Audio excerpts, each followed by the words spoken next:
Magandang hapon po ulit sa inyo mga kadikap at mga kapatid natin din sa Diocese of Novaliches. Muli po tayo nagbabalik sa programang ito, Let's Defend the Catholic Faith. Ako po si Brother Adrian Balmes, seminarista ng Diocese of Novaliches, your host for the meantime. At makakasama pa rin natin si Father Abe upang tayo tulungan, upang ipaliwanag ang mga issue na ibinabato sa atin bilang mga Katoliko. At napakarami niyan. Ngayong araw, as we prepare for the celebration for the Queenship of Mary, pag-uusapan natin ang napakagandang topic. Isa din sa mga ipinupukol ng mga issue sa ating mga Katoliko, ang pagiging reyna ni Maria at ang pagiging reyna niya sa ating mga puso.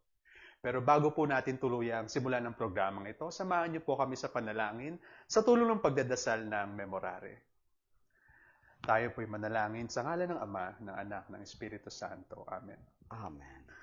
Remember, O most gracious Virgin Mary, that never was it known that anyone who fled to thy protection, implored thy help, or sought thy intercession was left unaided. Inspired by this confidence, we fly unto thee, O Virgin of Virgins, our Mother. To thee do we come, before thee we stand, sinful and sorrowful. O Mother of the Word incarnate, despise not our petitions, but in thy mercy hear and answer them. Amen. In the name of the Father, the Son, the Holy Spirit. Amen. Magandang hapon po ulit, mga kadikap. Napakagandang topic po ang pag-uusapan natin ngayon. Ang pagiging reyna ni Inang Maria sa langit at lupa at ang pagiging reyna niya sa ating mga puso. Marami po talaga sa ating mga Katoliko na may malalim na pagmamahal at debosyon kay Mama Mary. At isa nga po ang titulong ito. Ngayon po sa tulong ni Father Abe, ipaliliwanag niya kung paano ba nagsimula itong debosyon na ito ng Queenship of Mary. Kung ano ang naging hugot ni Pope Pius XII para ideklara na si Maria ang ating reyna. At saan ba siya nagmula? Relevant pa ba ang pagiging reyna ni Maria sa panahon natin ngayon? Ngayong panahon na hindi na uso ang mga reyna at hari? Mga kapatid, samahan niyo po kami sa tulong ni Father Abe upang mas maunawaan ang paniniwala bilang si Maria ang ating inang reyna. Welcome po Father Abe sa Let's Decap. Welcome, Brother Aldred, and thank you very much. At tayo po ngayon ay muli na namang magkakasama para ipaliwanag ang ating pananampalataya, ang doktrina ng ating simbahan mula sa salita ng Diyos. At kagaya nga po ng inyong nabanggit, Brad, ang atin pong ipapaliwanag sa ating mga kababayan at mga mananampalataya ngayong araw na ito ay ang pagka-reyna or ang queenship of the Blessed Virgin Mary. Ano ba ang biblical foundation ng queenship of the Blessed Virgin Mary? Kagaya ng mga katanungan mo kanina, saan ito nagmula? Ano yung intensyon ng ating simbahan? Bakit ito prenuklama? Na saan na ang mahal na birhen ang reyna ng langit at lupa? At kung ito ba ay relevant pa sa buhay natin ngayon? Dahil alam naman natin na sa democratic country tayo ngayon, wala na tayong mga hari at reyna. Yes. Although meron pa rin naman mga naghahari-harian na nagreyna-reynahan, kahit mga peke. Pero ganun pa man, tutungo tayo sa tunay na hari at tunay na reyna. Ang ating Panginoong Jesucristo at ang mahal na Birheng Maria para mas maunawaan natin ang bagay na ito. Ang lahat po yan ay sasagutin natin mula po sa banal na kasulatan.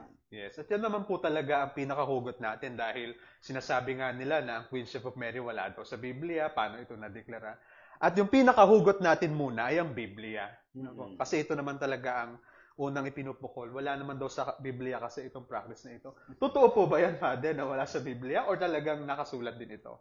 Well, unang-una sa lahat, brother, kaya nila hindi yan, nasasabi nilang wala yan sa Biblia kasi hindi naman sila nagbabasa talaga ng Biblia. O dili kaya hindi nila unawaan ang binabasa nila. Pero para sa ating mga Katoliko na talagang siniyasat ng simbahan ang buong banal na kasulatan, dahil ang buong banal na kasulatan naman na nagpatibay niya ng Biblia ay ang Catholic Church. Kaya yan ay talagang nauunawaan natin. Opo. Ang pagkareyna ng ating mahal na Birheng Maria, mga kapatid, hindi natin kaagad mauunawaan kung hindi natin kilala ang ating Panginoong Jesucristo. Sapagkat ang pinagbubukalan niyan ay ang pagiging hari ng ating Panginoong Jesucristo. Ngayon, pag sa lumang tipan pa lang, Brother Aldrin, yung announcement ng pagdating ng Mesiyas, pinakikilala na siya bilang hari. Okay, babasahin ko po itong isa sa mga pinakabantog na propesiya hindi sa pagdating ng Mesiyas. Ito nga pong Isaiah chapter 9 verse 6. Babasahin ko po muna sa wikang Ingles.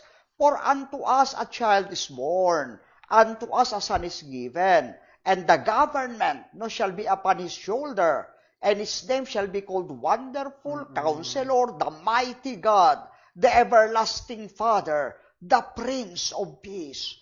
Pagdating po sa verse 7, of the increase of his government and peace, there shall be no end, upon the throne of David and upon his kingdom, to order it and to establish it with judgment and with justice from henceforth, even forever. Okay, babasahin ko po sa wikang Tagalog, brother, ha? Yes po. Sapagkat sa atin ay ipinanganak ang isang bata, sa atin ay ibinigay ang isang anak na lalaki, at ang pamamahala ay maaatang sa kanyang balikat, at ang kanyang pangalan ay tatawaging kamanghamanghang tagapayo, makapangyarihang Diyos, walang hanggang Ama, Pangulo ng kapayapaan.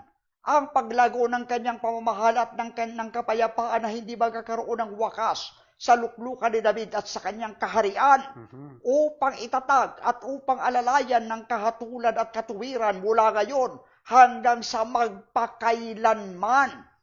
So siya daw ay uupo sa trono ni Haring David, and his kingdom there will be no end. Kaya dahil dyan, ang ating Panginoong Jesucristo ay perpetual or forever the King of Israel, according to the order or to the kingship of King David. So kaya napakalinaw yung kingship ng ating Panginoong Jesucristo. At sumunod pa dyan, mga kapatid, nung lumitaw ang Anghel Gabriel at kinausap ang mahal na Birhen, nung siya ay anyayahan ng Diyos para maging ina ng Mesiyas, pinaliwanag din kasi nagtanong ang mahal na Birhen, paano mangyayari ito ngayong ako'y Birhen, ako'y walang kilalang lalaki. No? Ito yung sagot ng angel sa Luke chapter 1 verse 35. Ano ang sabi ng angel? And the angel said to her, do not be afraid, Mary, for you have found favor with God. No? Sinabi ng angel, huwag kang matakot, Maria, sapagkat ikaw ay kalugod-lugod sa Diyos. And behold, you will conceive in your womb and bear a son. Ito na yung katuparan ng Isaiah chapter 9, verse 6. Di ba? Karugtong yun ng Isaiah chapter 7, verse 14. Ang birhen ay maglilihi at manganganak ng isang lalaki.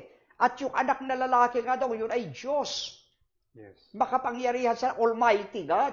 No? At pagkatapos, prinsipe ng kapayapaan at luluklok sa trono ni David. Ito kakasunod. And you will bear a son, and you shall call his name Jesus. He will be great, and will be called the Son of the Most High. And the Lord God will give him the throne of his father David, and he will reign over the house of Jacob forever, and of his kingdom there will be no end. So napakalinaw, no, brother, na ang Panginoong Jesucristo ay hari. Pagkatapos, yung kanyang paghahari ay walang hanggan. Ang kanyang pagiging hari, nakapattern sa kaharian ni Haring David, sa Davidic Kingdom of Israel. Hindi po yan nakapattern sa kingship ng England, sa kingship ng Spain, sa kingship ng Brunei, o kingship ng Thailand, o ng Saudi Arabia, kung hindi ayon sa Davidic Kingdom. Okay. Ngayon, kaya ang Panginoong Jesucristo ay tunay na hari. Ang tanong, yun bang hari ng Israel may reyna? May reyna? Yes, meron. Pero ang reyna ng Israel, yan ang kaibahan ng Israel, ng Davidic Kingdom sa ibang mga bansa. Kasi yung sa ibang mga bansa, yung reyna, yung asawa ng hari, yung number one wife.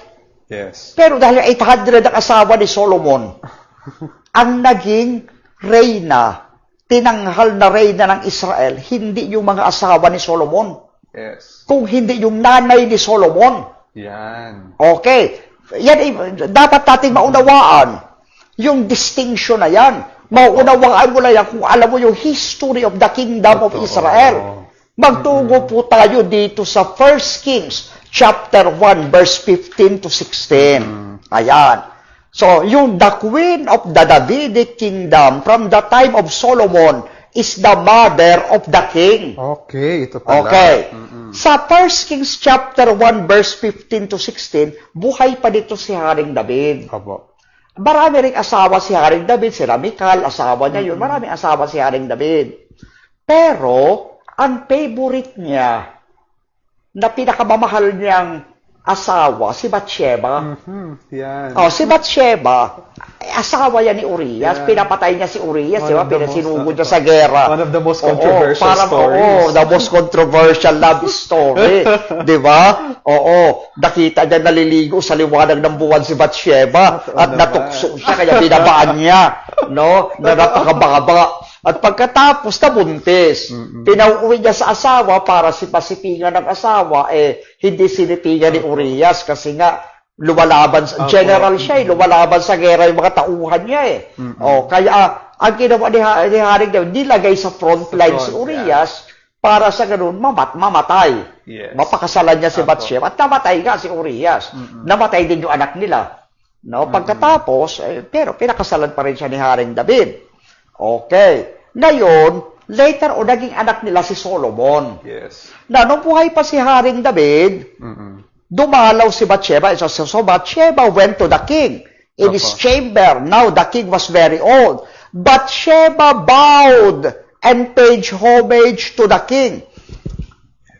Paid homage to the king. Anong ibig sabihin yan, brother? Nung buhay pa si Haring David, kahit asawa niya si Bathsheba, at siya ang beloved wife, ang reyna, ang asawa, yumuyuko sa hari. Yes. Okay. Ngayon, later on yan, namatay si Haring David. Ang anak nilang si Solomon, naging reyna, naging hari. Ngayon, dumalaw ngayon yung si Bathsheba sa anak niyang hari. Yes. Makikita mo, kung kay Haring David, kahit mahal siya ni Haring David, siya yung yumuyuko sa hari. Yes. Tignan natin, ano ang magiging reaction ng anak na hari towards sa kanyang mother. Balikan po natin yung talata, Brother Kevin. 1 Kings chapter 2, verse 19 to 20. Okay. So Bathsheba went to King Solomon to speak to him. Anong ginawa ng hari? And the king rose to meet her. Imagine yung hari tumayo mula sa kanyang trono. And bowed down to her. Okay. Dahil nanay niya ang dumarating, subject yung hari doon sa honor thy father and thy mother. Yes. Kaya kahit na siya yung pinakamataas sa lahat, dahil nanay niya yun, by divine command, tumayo siya at yumuko sa kanyang ina. Yes. Then, sa verse 20, then she said, he sat down on his throne and had a seat brought for the king's mother. Nag-request yung hari na may isa pang trono na ilagay para sa kanyang nanay. Okay. And she sat on his right. No? Have one small request to make of you, do not refuse me. And the king said to her, make your request, mother, for I will not refuse you. Ayan. Humingi ka ng kahit anong hiling o ina, dahil hindi kita matatanggihan. Hindi nyo ba napapansin? Napakaganda. It reminds us of the wedding at Cana. Yes. Hindi pa oras para magmilagro ang Panginoon. Pero dahil nanay niya ang nag-request, ginawa niya, nagmilagro siya. Opo, no. Napaaga yung day of salvation because of the request of the mother. Yes. Ayan. Oh. Di ba? So makikita natin, si Haring Solomon, noong naging hari ng Israel, dahil anak siya ng hari, para si Kristo, anak ng ama. No? Yung ginawa ni Solomon na yung nanay niya ay reyna. At pinaupo niya, binigyan niya ng trono sa kanyang kanan. Yes. Kaya yung tanong, sino yung uupo sa kanan ng Jesus bilang hari? The mother of the king. Yeah. Ang may karapatang umupo doon, the queen mother. Actually, brother, may tatlong uri ng hari. Opo. Reyna pala, sorry. Yes po. May tatlong uri ng reyna. Yung unang-unang reyna, ang tawag dyan, Queen Regent. Yung pinakamataas, babae, kaya hindi siya pwedeng tawaging hari, kasi pag sabing hari, male. Pero dahil siya ang pinakamataas, ang tawag sa kanya reyna, kagaya ni Queen Elizabeth I, ni Queen Elizabeth II, ni Queen Victoria, di ba? Ni Queen Isabel, no, ng Spain, mga ganon, di ba? Oh, so yung mga yan ay Queen, Queen Regent. Hindi Queen Regent si Mama Mary. Kasi nga, may hari, si Kristo yung hari. Oo, hindi siya yung pinakamataas. Ang ikalawang Queen, Brother Aldrin, ay Queen Consort. Ibig sabihin, consorte siya ng hari, asawa siya ng hari. Okay. Yung asawa ng hari, kagaya ngayon, di ba, ang King of England, si King Charles. Asawa niya si Camilla. Dapat sana si Lady Diana, si Princess Diana, kaso namatay na. Okay. Maganda sana. Okay, never mind that. You're a fan, joke lang po yun. Sa Spain ngayon, ang hari si King Felipe. Ang asawa niyang reyna, si Reyna Letizia. Okay. Ngayon, may ikatlo pang reyna. Ang tawag dyan, Queen Mother. Yung ina ng hari, reyna yun. Ang tawag niya, inang reyna. Tama. Oo, may inang reyna. Kagaya sa Spain ngayon, buhay pa yung nanay ni King Felipe. Ang tawag doon, the Queen Mother, ang inang Reyna Sofia. Tapos yung naman yung Queen Consort ay si Reyna Letizia. Oo. Ganon. Kaya, dyan natin makikita na may Queen Mother, si Empress Elena, yung Reyna Elena, yung original na Reyna Elena, hindi siya asawa ni Constantino, hindi yung mag-boyfriend, mag-girlfriend. May mali daw din yan. Mali yun, yung Reyna Elena, nanay siya ni Emperador Constantino, kaya siya Empress, Queen Mother siya. No, ni Emperor Constantino. Kaya dapat binata yung Emperor si Constantino. May edad na yung Reyna Elena. Oo. Hindi magmukhang magnobya. Hindi mukhang magkasintahan. Maayos natin yung susunod na sagala. Yes. Ayusin natin yan. Sa Holy Spirit, ayusin mo yan. Pag hindi mo inayos siya, tatabaan sa kay Father Adrian. Joke lang. Totoo naman. Yes, very good. Pagkatapos, kaya dyan natin makikita, mga kapatid, si Bathsheba, ang first Queen Mother of the Kingdom of David.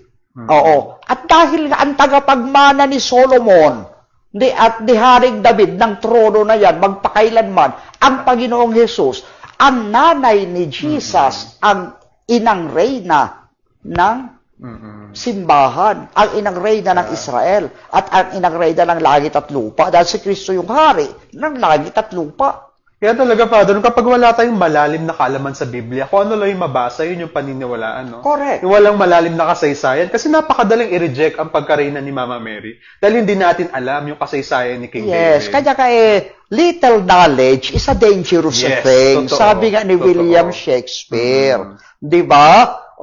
Kaya kinakailangan mag-aral ng mabuti. At saka isa pa, may propesiya si Haring David na yung Mesiyas na hari, merong reyna na tatayo sa kanyang kanan. Very clear na kagad, di ba? Yung si Haring Solomon, yung pinaupo niya, binigyan niya ng trono na reyna, nanay niya. Yung Mesiyas din, meron siyang reyna, yung nanay niya yun, naluluklok sa kanyang kanan. Pakibasa po itong Psalm 45, 6-9. Ano ang sabi diyan? Your throne, O God, is forever and ever. Sino yung binabanggit yan? Binanggit yan ng God the Father sa Hebrew. Di ba? Chapter 1, verse 8 to 10. At tinutukoy niyan si Jesus. The scepter of your kingdom is the scepter of uprightness. You have loved righteousness and hated wickedness. Therefore, God, your God, has anointed you. Yan ang Messiah, anointed. With the oil of gladness beyond your companions. Your robes are fragrant with myrrh and aloes and cassia. From ivory palaces, strange instruments make you glad. Daughters of kings are among your ladies of honor. At your right hand stands the queen, in gold of Ophir. Yeah. So, ibig sabihin, sa eternal kingship and eternal priesthood of the Messiah, there was the queen, standing at the right side of the king. At sino ang nakatayo sa harapan ng hari nung siya ay nakabayubay sa krus? Nung siya ay gumawa ng milagro sa Kana? Nung siya ay isinilang sa lupa? At nung gumawa ang Espiritu Santo, ang inang reyna, ang mahal na Birheng Maria. Kaya talaga nakatutuwa itong mga revelation na ito na nakuha din natin mismo sa Biblia. Kaya alam niyo po, mga kapatid sa DCAP, napakahalaga talaga ng exegesis, no? Pag susuyurin mo talaga ang pinakakasaysayan ng Biblia, hindi mo lang siya binasa base sa iyong personal na pagkakaunawa. Kasi yan talaga yung magdadala sa atin sa maling pananaw.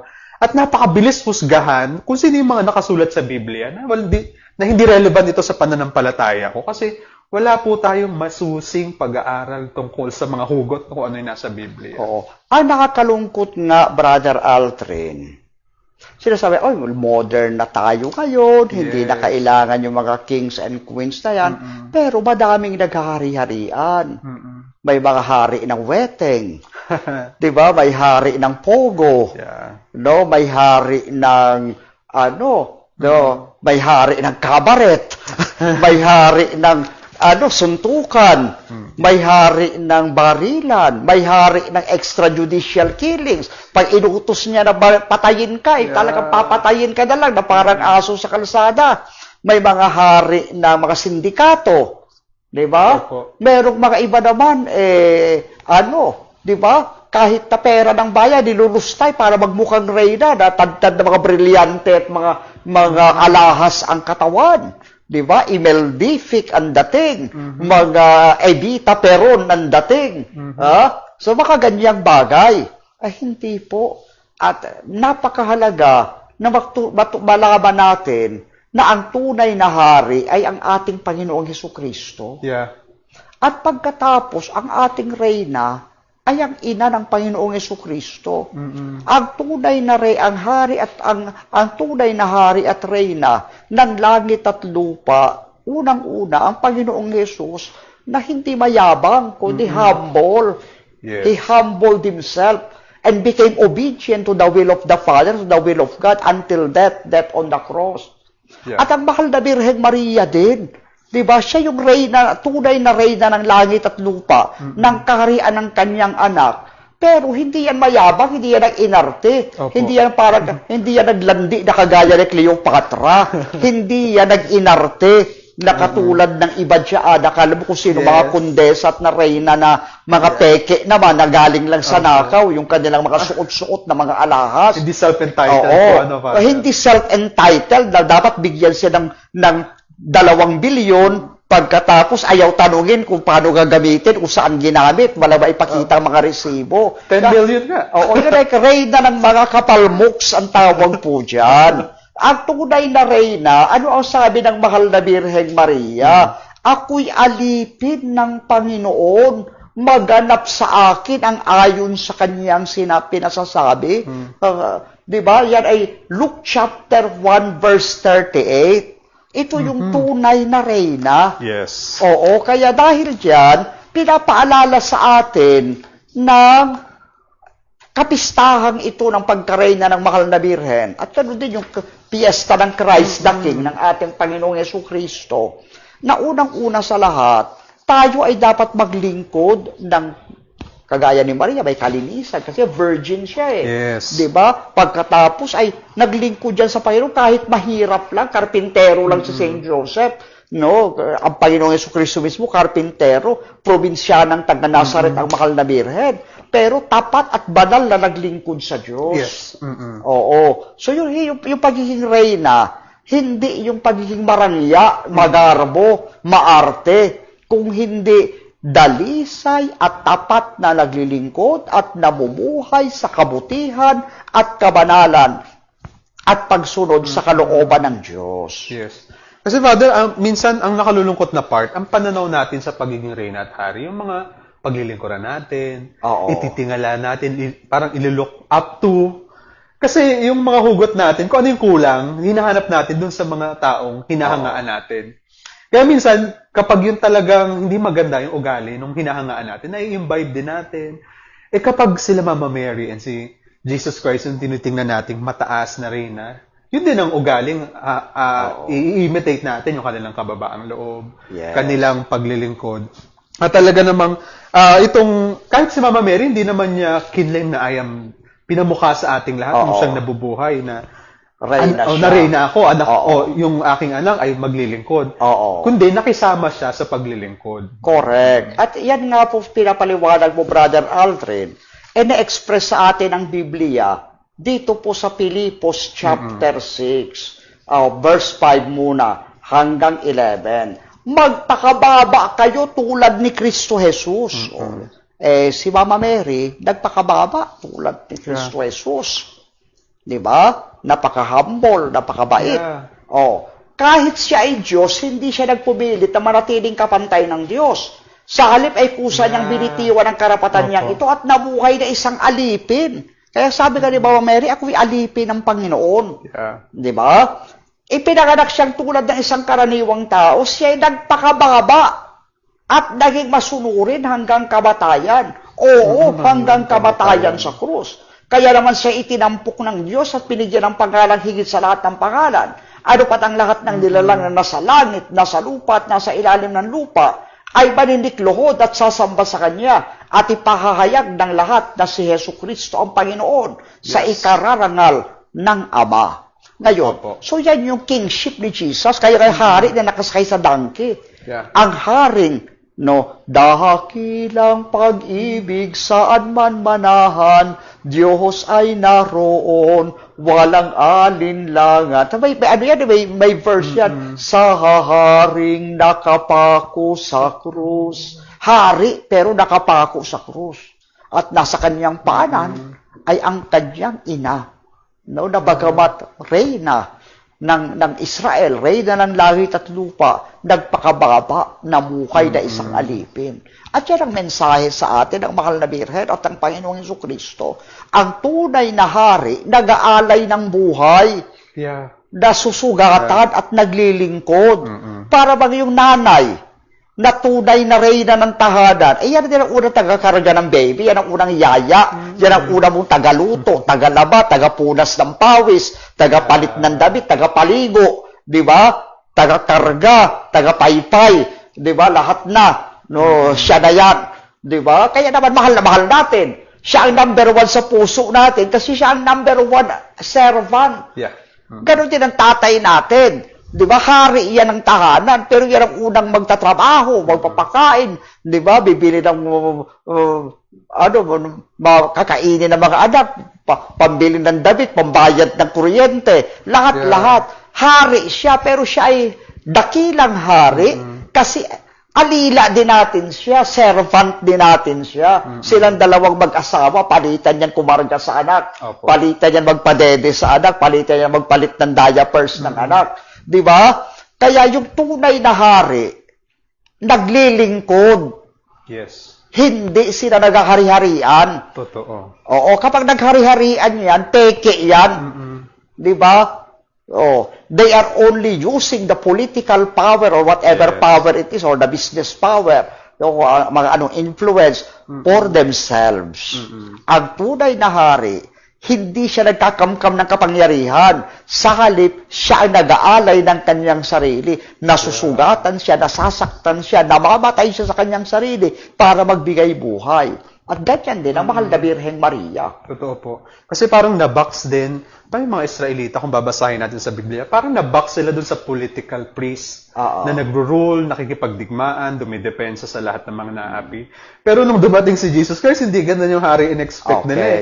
Hindi political God, hindi nakikipag-argue, kundi nakikipagkasundo, naglilingkod, nagmimilagro, nakikidaupang palad. Malayo sa physical king, worldly king na ine-expect ng lahat. Kaya hanggang ngayon, dala-dala natin yung ganong ugali na kapag may isang nagpakilala na ako yung tutulong sa inyo, ako yung makikipaglaban sa inyo, ako yung sasagot-sagutom nyo, ang bilis-bilis din nating matukso sa ganong panawagan na ito na yung Savior natin.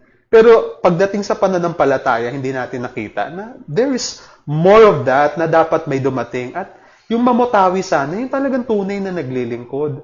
Tunay na nagpapakababa, tunay na nakikipagdaupang palad. Hindi natin nakikita yun kasi masyado tayong na-feed ng ating physical na pangangailangan, Father. No? Yes, that is the contrast between Jesus and Herodes. Di ba ang Panginoong Jesucristo, kagaya na sabi mo, brother, nagturo ng kabutihan, nangaral ng katotohanan, di ba? Nagpagaling ng mga may sakit, no? Bumuhay ng patay, milagro mula sa langit ang ginawa, puro kabutihan ang itinuro. Yung isa naman, si Herodes, nag-uutos pumatay. Hawak niya yung politics, hawak niya yung military, hawak niya yung worldly powers. Pero demonyo siya. Di ba? Wala siyang kapayapaan. Kahit na sa bata na si Jesus na walang power, walang political and military power, takot siya. He was full of fear. Mga ganyan. Kaso ang nakakalungkot, di ba, yung haring mabait at naglilingkod, yun ang ipinapatay. Yun ang pinako sa krus. Pero yung hari na walang hiya, yung hari na masama, yung hari na mukhang pera, yung hari na sakim sa kapangyarihan and political influence, yun yung pinapanginoon ng mga tao. At nangyayari yan hanggang ngayon. Kaya nga merong, di ba, mga tao na sa posisyon, ayaw umalis sa kapangyarihan. Gusto nila sila yung congressman, sila yung mayor, sila yung governor, no, magpahabang panahon. Ayaw layas sa posisyon. Di ba? At pagkatapos, dahil yan, meron di manipulations, in business, in politics, in military, and many other things. Kasi ang mahalaga sa kanila, power and control. Di ba, doon sa Harry Potter, may yung demonyo doon, si Lord Voldemort. Merong isang merong isang statement na antindi. Sabi niya, Harry, there is no such thing as good and evil. There is only power. And there are people who are reluctant to use it. Ibig sabihin, ang mahalaga sa kanya, power, and you use it to the max. No? Ang Panginoon Jesucristo, hindi power, service. Service. At yung mga bayani sila, Rizal, ngayon Ninoy Aquino, di ba, yan yung mga namatay, nag-alay ng dugo para sa kalayaan ng bayan, yung mga bayani. Yung mga santo, namatay sila, naghirap sila, nagdusa sila para sa pananampalataya, para sa Panginoon, at para sa ikatataguyod ng simbahan. Yun ang tunay. Yun ang tunay. Okay? At dito nakadepende din yung pagiging reyna ni Maria, no? Correct. Sa kung ano ang pagkahari ni Jesus, ganun din ang pagkahari ni Mama Mary. Yes. Na talagang patuloy na naglilingkod ang magpahanggang ngayon sa atin. Tama, brother. Actually, yung kagaya ng assumption of the Blessed Virgin Mary, but saan mo mababasa yan sa Biblia na si Maria iniakyat sa langit, katawan at kaluluwa? Same verse and same no? Balikan po natin itong Revelation chapter 12, verse 1. Okay? Diyan kasi pinakikita, no? Ano ang sabi ni St. John sa Revelation 12:1? And a great sign appeared in heaven, a woman clothed with the sun, with the moon under her feet, and on her head a crown of 12 stars. Sabi ka dyan, patatagalugin po natin, at lumitaw ang isang kagila-gilala sa tanda sa langit, isang babaeng nararamta ng araw, nakatungtong sa buwan, at sa kanyang ulo ay may koronang binubuo ng 12 bituin. O sabi natin, si Mama Mary yan. Anong patunay nyo na si Mama Mary yan? Pinakita doon sa Revelation 12:5. Kasi may lumitaw na demonyo dyan. Yung dragon na 7 ang ulo, gustong lamunin yung anak ng babae, tsaka yung babae mismo, pero hindi niya magalaw-galaw. No? Sabi, she gave birth to a male child. Ayan na yung fulfillment ng Isaiah 9:6. Oo. One who is to rule all the nations. Yung anak ng babae na male child, siya ang nakatakdang maghari sa lahat ng bansa. With a rod of iron, with a scepter of iron. But her child was caught up to God and to his throne. So, hari yung anak niya. No, hari ng lahat ng bansa. At hindi lang hari ng lahat ng bansa. No? Iniakyat sa langit, sa kanyang trono. Sabihin, hari ng langit at lupa. Kaya ang babae yan may korona. Bakit? Kasi yung anak niya ay hari Opo. ng lahat ng bansa. Kaya Queen Mother siya. Sino yung King of all the nations? Sino yung King of kings and Lord of lords? Yeah. Sino? Si Jesus Christ. Ang Panginoong Yesu Kristo. Opo. At kaya dahil dyan, ang nagsilang sa ating Panginoong Yesu Kristo at kaisa-isang ina niya ay ang mahal na Birheng Maria. Si Mama Mary yun. Opo. Ang tanong, brother, bakit daw 12 stars yung corona? Na bakit 12 stars? May meaning yan. Yes. May meaning yan. Puntahan po natin itong next slide, brother, na mayroon, the crown of 12 stars. Ayan. Yung naunang slide, hindi pa po iyan. Hindi pa po iyan. Is yung nauna pa dyan. Yan. Ayan. Kaya, yan yung babaeng kinurunahan ng 12 bituin at pinuspos ng Espiritu Santo sa Luke chapter 1. Kasi sabi sa Luke chapter 1 verse, baka babaan ka ng kapangyarihan ng Espiritu Santo at lililiman ka ng kapangyarihan ng kataas-taasan. Di ba? Kaya badalang ipanganganak mo at tatawaging anak ng Diyos. So si Jesus, ang King of heaven and earth. So Mary is the Queen of heaven and earth. Jesus is the eternal King of Israel. Kasi throne ni David, ang taglay-taglay ni Jesus Opo. Kaya si Mama Mary ang forever the Queen of Israel. Jesus is the King and founder of the church, the New Israel. So Mary is the Queen Mother of the church. Yung crown of 12 stars sa Revelation 12:1, ang sinisignify dyan, Mary is the Queen of Israel. Kasi yung Israel, binubuo yan ng 12 tribo.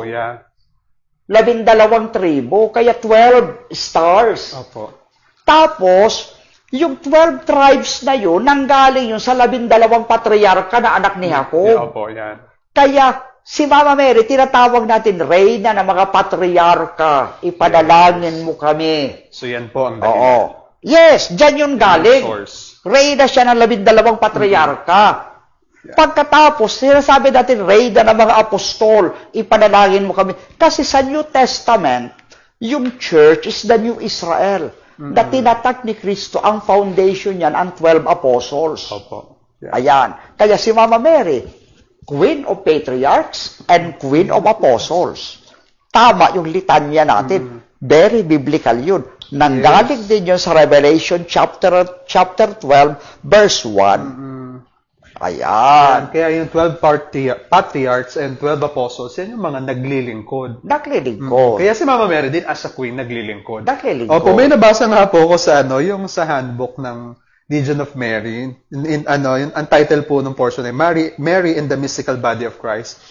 Parang pag tayo yung nagdadasal, nanghihingi tayo ng tulong kay Mama Mary na maging successful yung mission, gabayan din siya, maging inspirasyon siya. Pero according dito sa article na ito, na si Mary yung nanghihingi sa atin ng tulong para ipagpatuloy yung mission. Ganon kababa ang puso ni Mama Mary na patuloy siyang naglilingkod sa atin. Hindi tayo yung nanghihingi ng tulong sa kanya, pero siya ang patuloy na nanghihingi ng tulong para patuloy na maipalaganap ang mabuting balita ni Kristo. Tama ka, brother. Kasi, kaya ganyan ang attitude ni Mama Mary. Ganyan din ang attitude ng anak niya. Yes. Siyempre, grasya niya ng Diyos sa kanya. And at the same time, siya nagturo, nagpalaki sa anak niya Kaya, yun daw dasal ng Panginoong Yesus nung sa Getsemani, Ama, kung maaari, ilayo mo sa akin ang saro ng paghihirap na ito. Pero huwag ang kalooban ko, kundi ang kalooban mo. Natutunan daw yun ni Jesus kay Mama Mary. Kasi masabi, ako'y alipin ng Panginoon, maganap sa akin ang ayon sa kalooban ng Diyos. Yun daw ay paraphrasing ng fiat ni Mama Mary. Nice. Gayon, bakit kaya yung attitude ni Mama Mary na bagamat siya ay reyna, humihingi siya ng tulong sa atin. Kasi ang Diyos din naman although ang Diyos ang pinakamakapangyarihan sa lahat, sa Kanya nagmula lahat, pati buhay natin, pero hinihingian niya tayo ng tulong.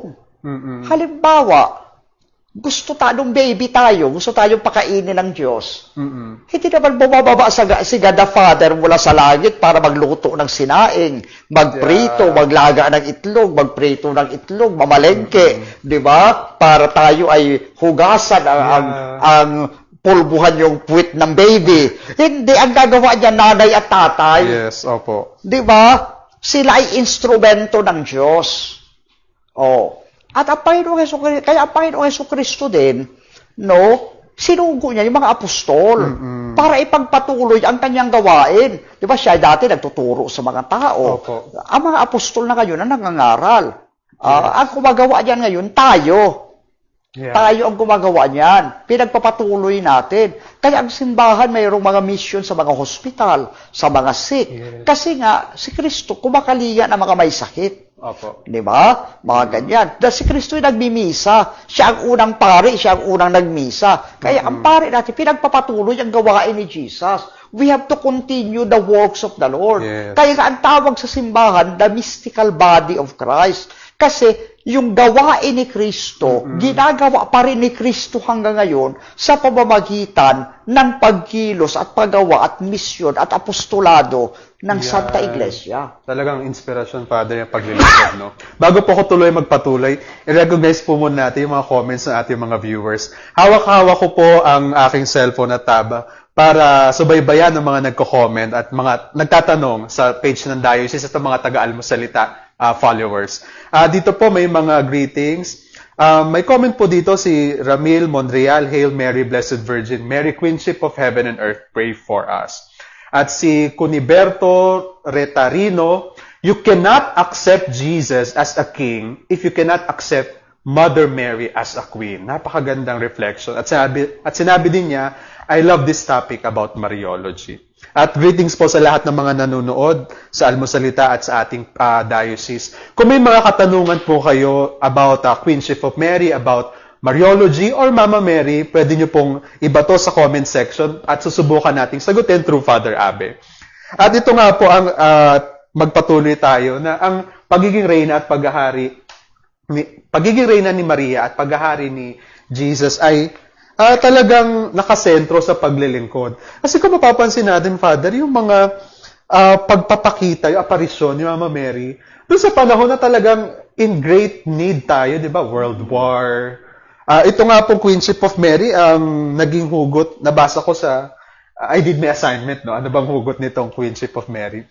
Si Pope Pius XII, nung dineclare niya itong Queenship of Mary, ito yung panahon ng aftermath ng World War II. At talagang nakaranas ng matinding hirap ang Europa. At buong mundo. Buong mundo pa, no? At kinakailangan talaga natin ng isang ina na may mahabaging puso na tulungan tayong ipanalangin sa Diyos na si Jesus. At nasa kalagitnaan din ng communism, no? Kasi dineclare ito 1954, ang communism 1945 to 1957, na in great need talaga tayo. At lahat ng mga aparisyon ni Mama Mary, Fatima, Our Lady of Lourdes, nasa kalagitnaan ng gera po ng Europa, naapektado ang buong mundo. Dito natin makikita kung gaano kamakapangyarihan ang tulong at panalangin ni Inang Maria dahil lahat ito ay napagtagumpayan natin sa tulong ng kanyang gabay. Actually, brother, when I was still serving sa United States, sa Archdiocese of St. Louis, I attended sa Philadelphia ang isang napakatinding convention na ang topic ay Theology of the Body ni St. John Paul the Great, ni St. John Paul II. At ang speaker, yung nag-compile ng lahat ng mga speeches at lahat ng mga address ni St. John Paul II, pati mga catechesis niya, on the theology of the body. At alam mo, yung sinasabi mo ngayon, naiiyak ako kasi sinabi yan doon ni Dr. Christopher West, yung author ng The Theology of the Body. Isang sikat na professor, expert on the theology of the body. Sabi niyang ganyan, nung Second World War, yung katawan ng tao, gas chamber sa Auschwitz, ng mga Nazi, 20 million people died, 5 million Jews. Yung katawan ng tao na napakabanal, no, pinagpapatay lang na parang hayop during Second World War. Okay. Sumunod doon, communism. Dagula Archipelago, sabi nga ni Solzhenitsyn. Millions of people, no, in various countries, Eastern Europe, pati China and North Korea were being enslaved. No, hindi sila makalabas ng bansa nila, hindi sila pwedeng pasukan kasi nga nasa Gulag Archipelago, nasa nasa Iron Curtain. At talaga yung walang human rights, no? Pag pinapatay ko, pinaaresto ka ng gobyerno, wala kang kalaban-laban, walang freedom of speech, walang freedom of expression, walang media, no, nagagabay. No, kaya naging alipin ng tao. No, yung katawan ng tao through Nazism and communism, tsaka fascism, na cheapened, no, na walang saysay, na walang halaga dahil sa kasamaan ng tao. Okay, the abuse of power, no, and military power, political and military power. Pero may ikatlo pa.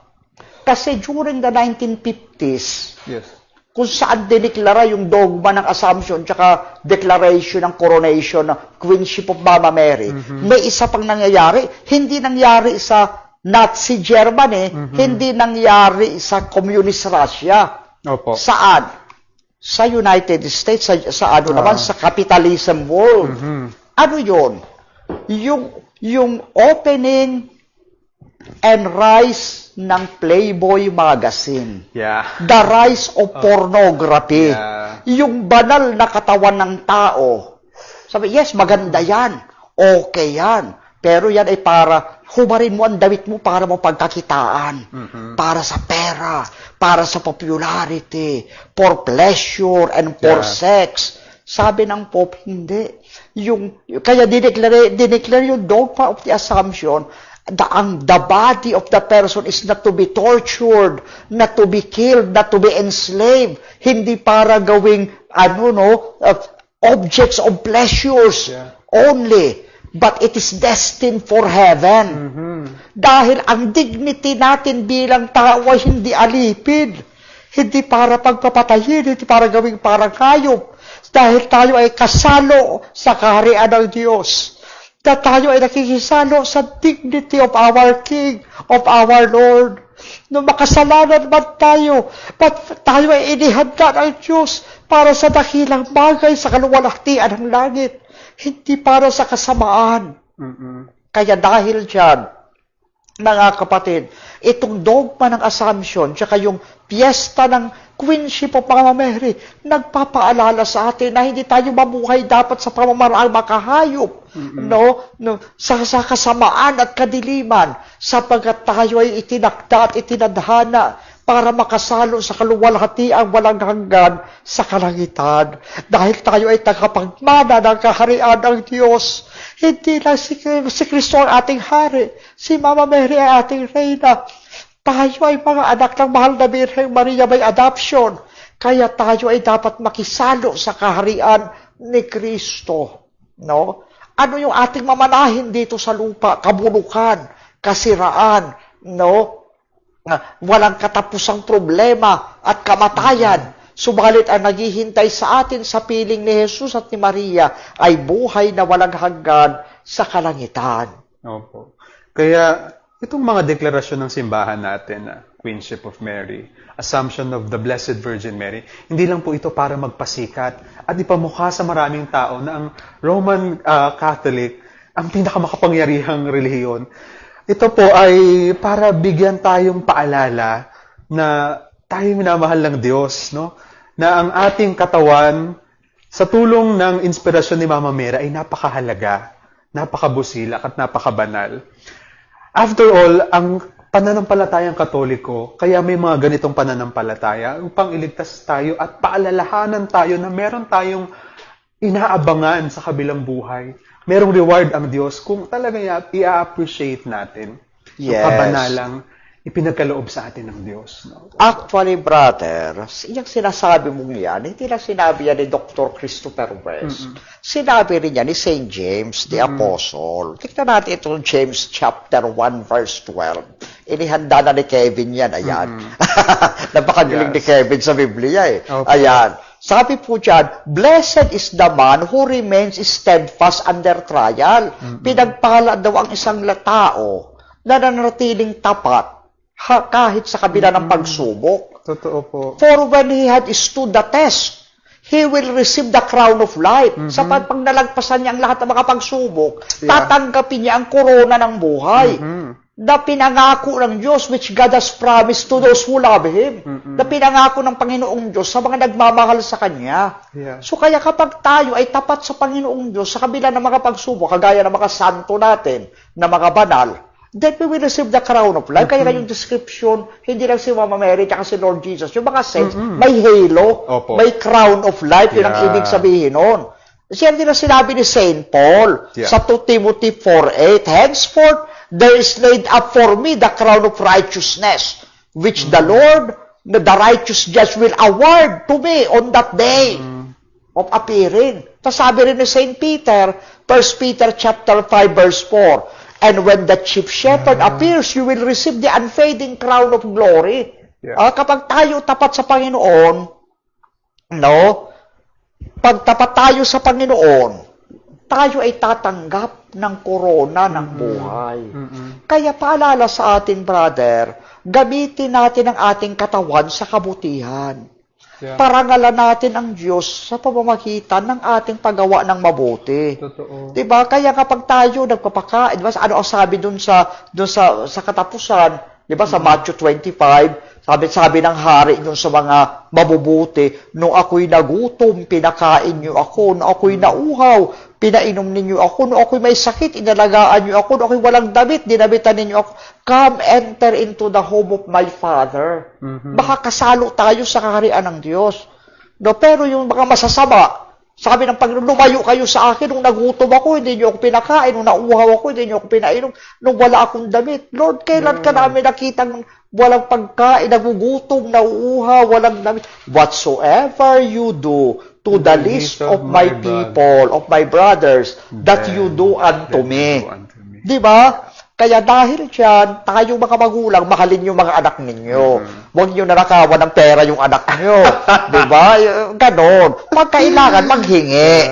Diba? Tayo ng mga anak naman, nyo dudukutan nanay nyo. Ganon naman. Diba? Sabi nyo, nanay, pahingi ng pambili ng candy. Mga ganyan. Halik-halikan mo si nanay para magbigay. Ganon. Diba? Pagkatapos, naigalang nyo ang nanay nyo. Kayo naman magulang, imahalin nyo rin ang mga anak nyo. Kasi pag inaway-away nyo yan at lumayo ang loob, hindi ka uuwian. Baka manalo yan ng Olympics, manalo yan ng 100 million, wala kang balato. Maghintay ka kung kailan mawala yung sama ng loob. Ganyan. Diba? Mga ganyang bagay. Diba? Kaya mamuhay po tayo sa pag-ibig at kabutihan at kabanalan. Magsikap tayo. Makasalanan man tayo, pero tayo ay mamuhay sa pag-ibig ni Kristo. At sa pamamagitan niyan, tulad ni Maria, makakasalo tayo sa kaharian ng ating Panginoong Diyos. Yun nga, bago po ako magbigay ng aking reflection, nakita ko si Father Luciano is watching. Father, hello, Father! Yeah, we love you. Yes, so kung namimiss ka na namin dito for hosting. But anyway, so yun nga po, si Father Luciano ay isang magandang ehemplo ng paglilingkod. At may malalim talagang devotion din kay Mama Mary. Yes. At kung nakikita po, kasi minsan napupulaan tayo na masyado naman nating pinagagastosan yung imahe ni Mama Mary, mga gintong suot, may pa-corona pa. That's the expression of how we love her as our mother and as our queen. At nakikita natin siya hindi para isang maringal, kapitapitagan, makapakapangyarihan, kundi nakikita natin siya bilang isang ehemplo ng paglilingkod. At tayo sa lahat ng mga nagdedebosyon kay Mama Mary, makikita din naman natin kung paano namumuhay lahat ng mga sumusunod sa kanya. Naging masunurin, naging matapat, at naging mapaglingkod din sa kapwa, kagaya ng inspirasyon nating si Jesus. Yes. Gusto ko sagutin yan, brother, yung hinggil doon sa mga magagarang damit ng ating mga santo. Yeah. Unang-una, ang ating mga santo papa, ang ating mga obispo, ang ating mga pare, ay laging inuulit sa atin na unang-una sa lahat, huwag tayo maging sobrang garbo. Okay. Sa mga bagay na yan. Okay. Ngayon, pero yan ang mga larawan natin, tsaka yung mga damit ng mga santo na yan, yung mga yan naman ay regalo lang din ng mga tao may kaya. At yung mga taong yun naman, hindi lang nagdo-donate ng damit, nagdo-donate din yan sa mga mahihirap, sa mga works of charities. Di ba? Pero at the same time, pinapaalalahanan tayo ng simbahan natin. Di ba? Yung liturgy ng simbahan natin, sabi nga ni Father Jerry Diwa, there should be noble simplicity. Yes. Oo. Noble, maganda. Pero dapat simple din lang. Yan halimbawa, yung makabirhe na Antipolo, may magandang damit. Yan naman, ay bihira lang naman isuot yan. Pag special occasion lang. O hindi kaya, yung Our Lady ng ng La Naval. Yan naman, ay makabigay lang. At the same time, lagi naman yung suot yan. Bihira lang naman yan palitan. Yeah. Kaya dahil dyan, reasonable naman yun. Okay. At the same time, kagaya ng sabi mo, yun ay expression of our love. Yes. But at the same time, the church in general is expressing noble simplicity. Yeah. Kaya kapati yung misa, sinimplihan. Yung dati, nakasuot pa ng mga mamahaling mga damit yung pare, may mga bato-bato pa na nakalagay ng mga ganyan. Ngayon, simple na lang. Di ba? So, bahagi yun ng reformation in the church. Yeah. To return to the simplicity of life. During the time of the apostles and the fathers of the church. Okay, kaya hindi dapat magarbo. So, meron din, ang simbahan, dapat pagandahin natin. But, ayon sa abot lamang ng ating makakaya at hindi dapat scandalous yung kanyang karangyaan. Otherwise, may skandalo ang mga tao. Pero, kailangan din naman pagandahin ang simbahan. Kasi, may karapatan din ang mga tao na mag-enjoy ng kagandahan ng daigdig na ito. Di ba? Halimbawa, yung bang Manila Cathedral natin maganda, hindi lang naman mayayaman ang nagsisimba yan. 90% na nakikinabang yan, mahihirap. Di ba? Yung Cathedral ng Quiapo, ng Antipolo, ng Manawag, magaganda yan. Pero ang mga nagsisimba dyan, karamihan mahirap. Mayayaman lang ba ang may karapatan na magsimba sa simbahang maganda? Hindi. Kapati mga mahihirap, kahit pa piso-piso binibigay niyan, napapaganda ang basilika o ang shrine. Dahil dapat din komportable, maayos at maganda ang templo ng Diyos na pinag-aalayan ng pagpapala ng Diyos at ng taong bayan. Kasi mukha ng kalangitan ng simbahan, patikim na langit po. Kaya dapat bawat isa sa atin ay merong deserve to feel that patikim na kagandahang loob. Correct. Opo. At ayan po, napakaganda si Father. Maikli yung oras, no? Marami pa tayong pwedeng pagkwentuhan, pero malapit na rin pong matapos ang programa. Pero marami pang araw para ipagpatuloy itong usapan na ito, Father. At nakatutuwa dahil pinaalalahanan tayo ni Father Ave na ang Queenship of Mary ay yung pagbabahaginan ng kabanalan ni Jesus at ni Mama Mary. Walang self-entitled dahil nagkaroon ng posisyon, lahat nagbahaginan. Kasi ang pagbabahaging ito, tayo din naman ang nakikinabang dahil ang kanilang kapangyarihan bilang reyna at hari ay ginamit hindi upang tayo ay i-oppress, apihin, kundi tayo'y paglingkuran at tuparin yung pangako ng ating kaligtasan sa kabilang buhay. At sana po mapaalalahanan tayo ng assumption and the Queenship of Mary ng ating katawan ay banal.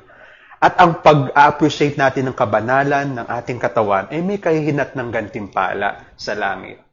Amen. At ito pong pagiging reyna ni Maria, ang ating maging sandiga nawa na humingi ng tulong sa Kanya, ng panalangin, na ilapit tayo kay Jesus. Dahil sa mga nabasa nating Bible reference, talagang napakamakapangyarihan ng pagiging reyna ni Jesus, ay pagiging reyna ni Mama Mary para ilapit tayo sa Kanyang anak. At bawat panalangin na pamimintuho naman talaga ay pakikinggan ng Diyos through the Queenship of Mary. Yes, Father. May final word. Huling mensahe po lamang sa mga kapatid po nating may sakit. No? Bagamat kayo ay nasasaktan at nahihirapan, lalo na yung mga taong stricken by cancer, may mga tumor na hindi gumagaling, no? Mga sakit na wala ng karamdaman, yung mga may maintenance, yung mga nagsasuffer because of old age, ay wag po ninyong kalilimutan na ang inyong katawan ay inilaan ng Panginoon sa buhay na walang hanggan. No, hindi po yan. Ang inyo pong paghihirap ngayon ay pakikisalo nyo sa krus ng ating Panginoong Jesucristo. Pero kung paano kayo ay namamatay at nakikibahagi sa paghihirap ni Kristo, baka kabahagi din kayo sa kanyang kaluwalhatian at sa kanyang kaharian. Kaya dalangin po namin ang inyong paggaling at naway palakasin kayo ng Panginoon sa pamamagitan ng Assumption of Mama Mary and the Queenship of the Blessed Virgin Mary. Amen. Maraming salamat po, Father Abe, sa meaningful dialogue. At napukaw ang aming mga puso dahil hindi lang naman simpleng title ang Queenship of Mary. May malalim itong imbitasyon para sa ating lahat.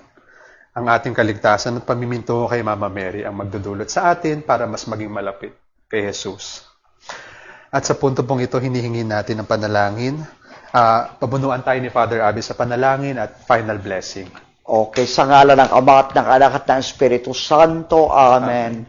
Diyos na aming Ama, pinupuri ka namin sa pagkakaloob mo sa amin ng aming Panginoong Jesucristo bilang aming Diyos at tagapagligtas. Kung saan sa pamamagitan niya, ipinagkaloob mo rin sa amin ang mahal na Birheng Maria bilang aming ina at reyna.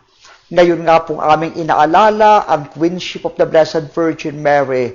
Nawa Panginoon, sa pamamagitan ng mahal na Birhen, patuloy mong ipaalala sa amin na kami ay nakikisalo sa pagkahari ni Kristo sa pamamagitan ng sakramento ng binyag at kumpil na pinagkaloob mo sa amin. Tulungan mo po kaming mamuhay na may kanabanalan at katapatan tulad ng mahal na Birhen, upang kami rin ay magningning kasama niya sa buhay na walang hanggan sa kalangitan. Panginoon, huwag mo pong hayaan na maging madilim ang aming isip. Ipaalala mo po sa amin na hindi kami ang hari, hindi kami ang reyna ng daigdig na ito. Kami ay mga lingkod mo lang. Naway mapaglingkuran ka namin ang buong isip, buong puso at buong lakas. At sa pamamagitan ng paglilingkod na yan ang daan upang kami ay maluwalhati at magningning bilang makatakapagmana ng iyong kaharian. Tinataas namin sa iyo, Panginoon, ang mga kapatid naming may karamdaman, mga naghihirap, mga nagdurusa, mga may sakit. Hipuin mo po sila, Panginoon. Nawa, ipadama mo sa kanila na ang kanilang katawan, tulad ng katawan ng mahal na Birhen, ay nakalaan din para sa kalangitan, sa kaluwalhatian, at sa buhay na walang hanggan. Pagalingin mo po sila, Panginoon, at tulungan mo sila sa oras ng kanilang kahinaan, tulad ng mahal na Birhen na mahina, subalit iyong pinalakas sa pamamagitan ng iyong grasya. Kami rin, Panginoon, mahabag ka sa amin sa aming kasalanan. Pagkalooban mo po kami ng kapatawaran, at higit sa lahat, Panginoon, bigyan mo kami ng grasya upang malagpasan namin ang mga pagsubok ng buhay, upang sa pamamagitan nito maging makasaksi kami sa iyong pag-ibig, sa iyong awa, at sa iyong pagpapala. Hinihiling namin ito sa pamamagitan ni Kristo, kasama mo at ng Espiritu Santo, magpasawalang hanggan. Amen. Amen. Sa ngalan ng Ama at ng Anak at ng Espiritu Santo. Amen. Maraming salamat po. At God bless you po sa ating lahat. Thank you, Father Abe.